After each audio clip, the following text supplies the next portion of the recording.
Најавениот протест на средношколците против одлуката за целосна онлайн настава, првично закажан за овој петок, е презакажан за понеделник 31 август, бидејќи првичниот термин се поклопуваше со верскиот празник Голема Богородица. Како што информираат од Сојузот на средношколци, тие се залагаат за комбиниран модел наместо целосна онлайн настава.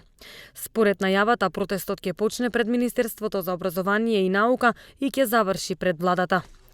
Делегација на Сојузот на средношколци минатиот петок беше на средба во владата, на која присуствуваа премиерот Оливер Спасовски, вице-премиерката Мила Царовска и министрите за образование и за здравство Арбер Адеми и Венко Филипче, на која, како што беше соопштено од владината прес-служба, представниците биле запознати во детали со одлуката на владата за моделот според кој ќе се организира и спроведува наставата во основното и во средното образование во услови на пандемија и дека таа е донесена врз основа на стручни анализи и препораки на Комисијата за заразни болести.